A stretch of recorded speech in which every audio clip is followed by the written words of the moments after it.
राम राम सा मैं रोहित चौधरी ते देख रहे हो आपनो आरजे 18 राज में पूछा। हाँ, नीम का थाना के पोंख गांव में नरेंद्र पाल सिंह जी के पास जो कि ऑर्गेनिक खेती करे हैं और आज मैं उरा आया तो जय साहब हुए खेती करे हैं तो हर किसान जो सदा न्यू क्या करे किसान टोटम रहे तो कदे टोटम कौन रहे। तो आ जाओ आप यहाँ चीज़ नरेंद्र भाई जी जानागा कि वह कई साबू खेती करे हैं के करे हैं। नमस्कार भाई साहब। नमस्कार भाई साहब। तो सब पहले तो तेमान यह बताओ कि यह एक कुआवत चाली आवाज शुरू में बड़का कर भी सुना बूढ़ा कर भी सुना कि किसान बोले सदा टोटा में मर गया है।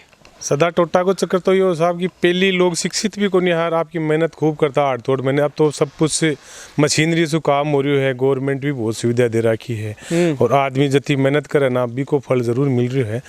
पहली भी टोटा में कौन रहा करता पहले तो सब अति सर्विस वगैरह लोगों के ही कोई जन भी लोग आपका परिवार को पालन पोषण किया करता। अब तो कटाई भी छटाई भी बिजाई सब कुछ मशीनरी से हो रही है। इलेक्ट्रिशियन से तो आप मोटर चल रहा है, बिजली से तो मोटर चल रही है, खेती बाड़ी बढ़िया हुआ है।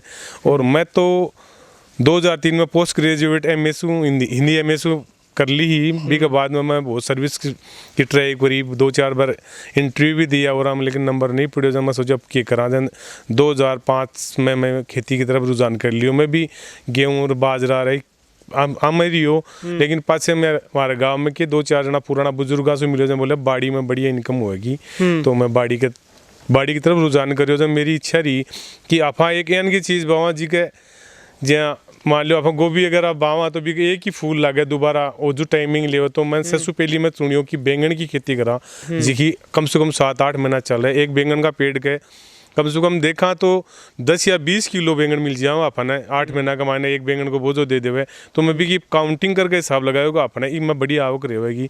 तो मैं बढ़िया बैंगन को बीज मंगाए, देसी बैंगन को बीज मंगा के मैं 6 बीघा का मैंने बैंगन की खेती करी जिसमें मन आवक हुई हिसाब में 14 लाख रुपया का बैंगन बेचा और बढ़िया क्वालिटी बेची। 14 लाख रुपया कितना टाइम में बेचा? 14 लाख रुपए बैंगन बेचे साहब मैंने 7 महीने में। 7 महीना में 7 महीने में 14 लाख। तो भाई देख लो तारी सरकारी नौकरियां का पैकेज भी कम पड़े 7 महीना में 14 लाख रुपया यानी कि जड़े कोई IAS की सैलरी आगे पड़े ना 2 लाख रुपया उतनी एक किसान पैदा करी है।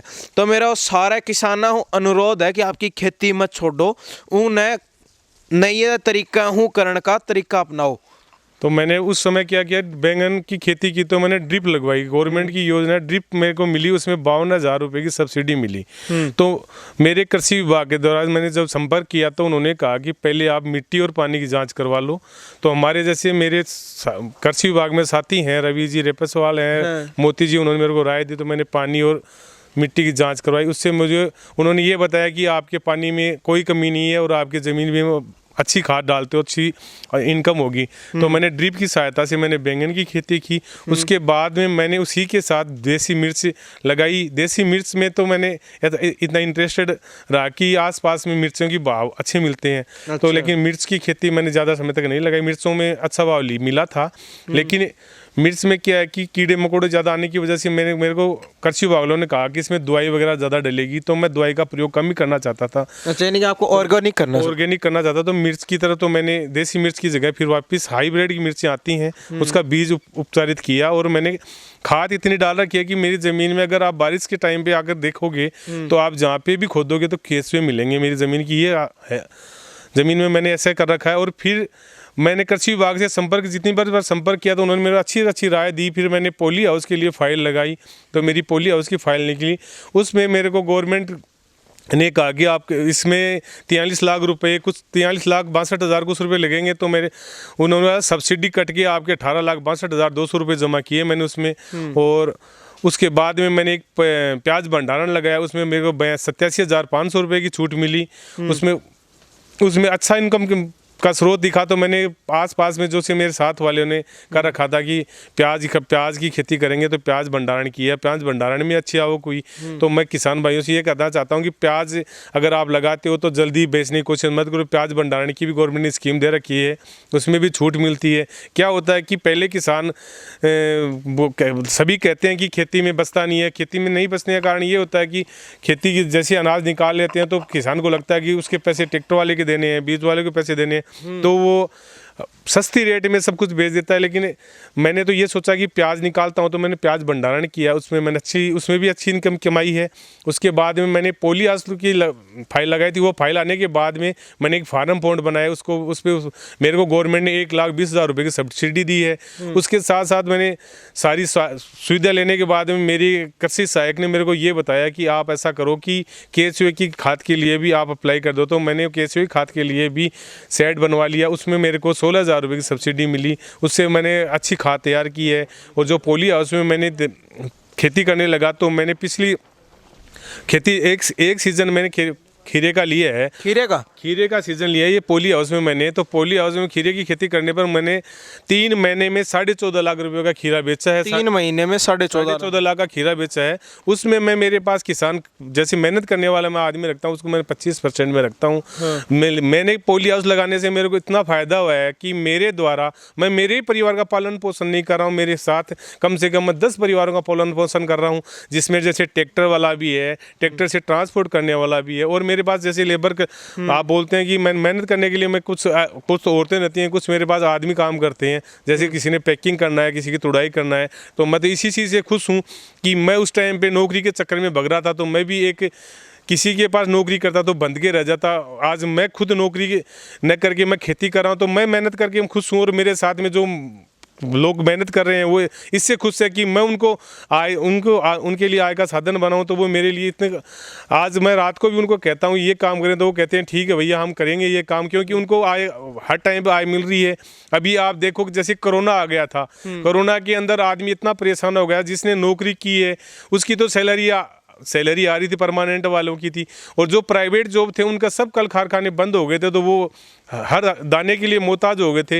लेकिन मैं खेती कर रहा था, तो खेती एक ऐसी साधन है कि जिसमें सब्जी वगैरह ट्रांसपोर्ट वगैरह उसकी बंद नहीं हो सकती थी। तो मैंने उस टाइम पे टीन सी बेची थी साहब, कोरोना कार्यकाल में मैंने 3.5 लाख रुपये टीन सी बेची थी।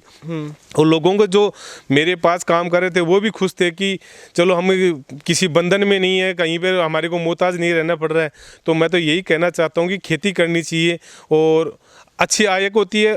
पिछले साल मैंने क्या किया था कि गेहूं के सीज़न में किसी भाई से बात की, तो उसने कहा कि इजराइल में अच्छी खेती होती है। तो मैं इजराइल का गेहूं मंगाया, 1,000 रुपये का 900 ग्राम गेहूं आया था। तो ये मैंने भी सुना था आपका। मैंने 1,000 रुपये का 900 ग्राम गेहूं मंगवाया था। तो मैं किसी दूसरे से बात की, जैसे बुजुर्ग आदमी सलाह अच्छी देते हैं, आजकल के लोग होते हैं जो बुजुर्गों के पास बैठते नहीं है। मैंने 2-4 आदमी से राय ली, तो उन्होंने कहा कि 900 ग्राम बीज है तो अच्छी।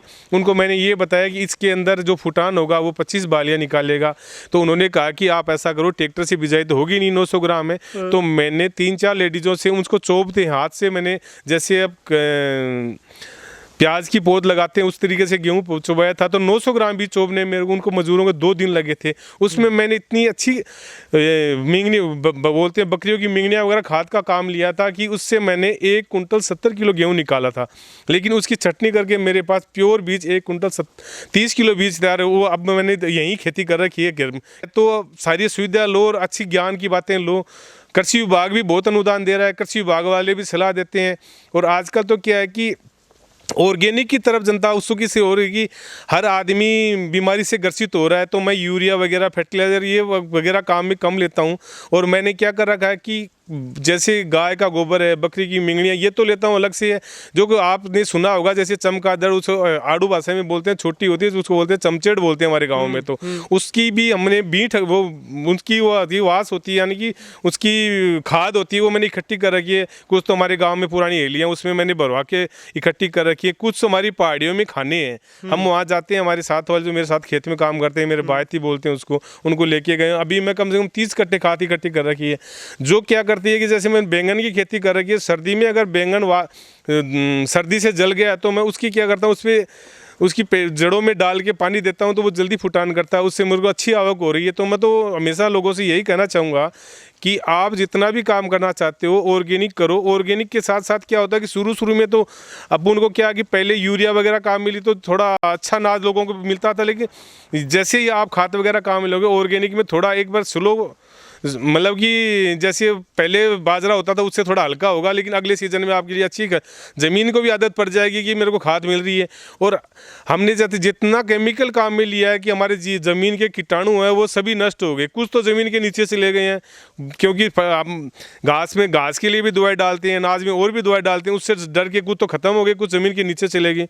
तो मैंने मेरी ज़मीन जब से खाद काम में लिया तो मेरी खेती की हालत ये हो रही है कि जिस ज़मीन में मैंने पानी दिया वहाँ पे मेड़बंदी की, अगर माटी उठाने का काम करता हूँ उसमें मेरे को केंचुए मिलते हैं। तो मेरे जो साथ में किसान काम करने वाले वो सभी खुश होते हैं, बोले भैया देखो केंचुआ यहाँ भी है। मऊ ये केंचुआ हमारा साथी है जो ज़मीन को बंजर केचुआ देखो छोड़ेंगे हम। केंचुए मैंने नहीं छोड़े हैं, जो केंचुए मैं खाद लेके आता हूँ उससे पैदा हो जाते हैं। पानी मिलता है उसको, पानी मिलने के बाद में जितना पानी मिलेगा जितना साइड में मतलब कि ट्रैक्टर वगैरह से मैंने पहले दवाइयाँ वगैरह डालते थे उससे नष्ट हो गए। अब दवाई जब से मैंने बंद की है जब से मेरे खेत में केंचुए हो गए साहब। साहब एक चीज बताओ, यह जो उरे लगा रखे लिख के कि भैया कार्यालय उपनिदेशक उद्यान झुंझुनू उपाय योजना, राष्ट्रीय कृषि विकास योजना, ये सब गवर्नमेंट खुद लगावे? गवर्नमेंट खुद, गवर्नमेंट को सिस्टम वो है कि मैं फाइल लगाई जिस टाइम में मेरी लॉटरी निकली, लॉटरी निकलने के बाद में 18,61,200 रुपये की मैंने DD बनानी पड़ी। बीमा 42,24,400 रुपया को एक मैंने अनुदान मैंने वो मिल गो 23,63,200 रुपया को। एक बाद में देखो भाई सब कुछ लिखो जा है के अंदर की कुल लागत आई है कि 42,24,400 रुपया। एक साथ ही जो DD बनवाई थी बात थी 18,61,200 रुपया की, और जो गवर्नमेंट की सब्सिडी आई है वह आई है 23,63,200 रुपया की। तो यानी कि 50% भी ज़्यादा दे दे गवर्नमेंट, 50% से ज़्यादा दे एक मायने। और अभी तो गवर्नमेंट और भी स्कीम काट रही है, एक मायने और भी सब्सिडी बढ़ाई है। अच्छा, तो अभी मैं एक फाइल और लगा रहा क्यों, देखो मेरी फाइल और निकल जाए तो मन तो इसको बढ़िया फायदा हुआ है। मैं तो कृषि का ना कहना चाहूँ कि मैं पानी भी कम लागे है, पानी बिल्कुल ही कम लागे है, यानी कि 21 छत को पानी फार्म पॉन्ड बना रखी है। एक बार अगर भर जाओ तो इसको आराम से आपने एक सीजन काट लिया। अच्छा। आराम से 2 खेती कर सका, क्यों बूंद से पानी होगा, एक मायने बूंद से पानी लागे।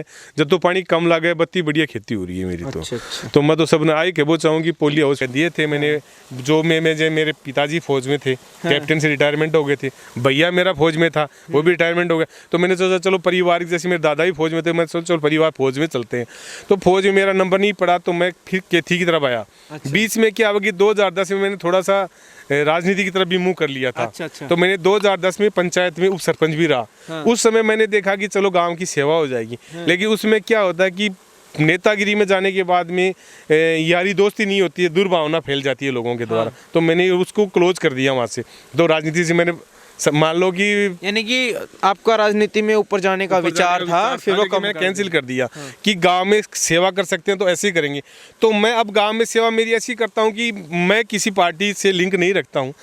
मेरा तो एक ही पर्पज रहता है कि गांव का विकास हो और गांव में पानी मिले, सब कुछ मिले। आज वाटर डिपार्टमेंट की सप्लाई नहीं हो रही गाँव में। 2.5 साल से मैं एक मालासी के पास मेरा मोहल्ला है SC का, उस मोहल्ले को मैंने 2.5 साल से मैं पानी पिला रहा हूँ खुद के। मेरी 3 बोरिंग है। मैं उससे पानी पिलाता हूँ। अच्छा। तो मैं एनजेन से सबसे संपर्क करता हूँ कि यारो मैं खेती करूँ या इनको पानी पिलाऊं। तो बोलते हैं साहब आप जैसा कोई नहीं मिलेगा। मैं साहब मैं पानी पिला रहा हूँ। तो मेरी यही सेवा होती है कि निस्वार्थ भाव से सेवा करोगे तो भगवान सब कुछ देता है। मेरे पास 3 बोरिंग है, तीनों में फुल पानी है। अच्छा। और मैं ये कहता हूँ कि खेती में जितनी मेहनत करोगे उतना पैसा कमाओगे। और आज मैंने खेती के द्वारा, जैसे मेरे पास जो मजदूर भी काम करने के, उनसे मेरे ऐसे लिंक हो गए हैं कि उनको अगर आप कहोगे आप 5 या 7 आदमी बुलाने हैं तो उनको बुलाऊंगा तो वो आएंगे कि ठीक है भैया उनके पास चलेंगे, वहाँ मजदूरी जरूर मिलेगी। तो मैं तो यही साथियों से ये कहना चाहता हूँ, अपना परिवार भी पालो और खेती के द्वारा 8-10 परिवारों को और पालोगे तो सबका भला होगा।